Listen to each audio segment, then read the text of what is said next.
Welcome to PR news. Telangana మహిళలకు good news. July 18 లోపు అకౌంట్లోకి డబ్బులు. తెలంగాణలోని మహిళలకు రాష్ట్ర ప్రభుత్వం శుభవార్త తెలిపింది. మహిళా స్వయం సహాయక సంఘాల ఖాతాల్లోకి వడ్డీ రాయితీ డబ్బులు జమ చేయనుంది. ఇందుకోసం 344 కోట్లు విడుదల చేసింది. గ్రామీణ ప్రాంతాల సంఘాలకు 300 కోట్లు, పట్టణ ప్రాంతాల సంఘాలకు 44 కోట్లు కేటాయించారు. జూలై 18 లోపు డబ్బులు జమ కానున్నాయి. అంతేకాకుండా మహిళా సంఘాల సభ్యులకు రుణ, ప్రమాద బీమా పథకాలను కూడా ప్రభుత్వం అమలు చేస్తుంది.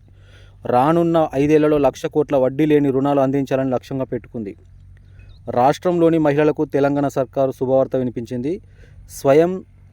మహిళా స్వయం సహాయక సంఘాలు, సెల్ఫ్ హెల్ప్ గ్రూప్స్ ఖాతాలలో వడ్డీ రాయితీ డబ్బులు జమ చేస్తోంది. ఇందుకోసం 340 కోట్ల రూపాయలను తెలంగాణ ప్రభుత్వం ఇటీవలకి విడుదల చేసింది. ఈ నిధులను జిల్లాల వారీగా బ్యాంకులకు విడుదల చేసింది. ఈ 344 కోట్ల రూపాయల్లో గ్రామీణ ప్రాంతాల్లో ఉండే మహిళా స్వయం సహాయక సంఘాలకైతే 300 కోట్లు, పట్టణాలలో ఉండే స్వయం సహాయక సంఘాల కోసం 44 కోట్లు కేటాయించారు. వడ్డీ రాయితీ నిధులను గ్రామీణ పేదరిక నిర్మూలన సంస్థ ద్వారా పంపిణీ చేస్తారు. అయితే ఈ వడ్డీ రాయితీ డబ్బులు మహిళా స్వయం సహాయక సంఘాల ఖాతాల్లోకి జూలై 18 లోపు జమ కానున్నట్లు తెలుస్తోంది. డబ్బులు జమ అయ్యే లోపే తెలంగాణ ప్రభుత్వం ప్రజాప్రతినిధుల ద్వారా మండలాలు, గ్రామాలలో ఇందిరా మహిళా శక్తి పేరుతో కార్యక్రమాలు నిర్వహించి చెక్కులను పంపిణీ చేస్తోంది.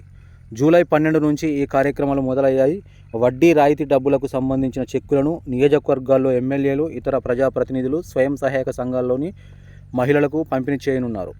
మరోవైపు తెలంగాణ ప్రభుత్వం వడ్డీ రాయితీ చెక్కులతో పాటుగా స్వయం సహాయక సంఘాల్లోని మహిళల కోసం అమలు చేస్తున్న రుణ బీమా, ఇన్సూరెన్స్ బీమా చెక్కులు కూడా ఇందిరా మహిళా శక్తి కార్యక్రమంలో పంపిణీ చేస్తారు.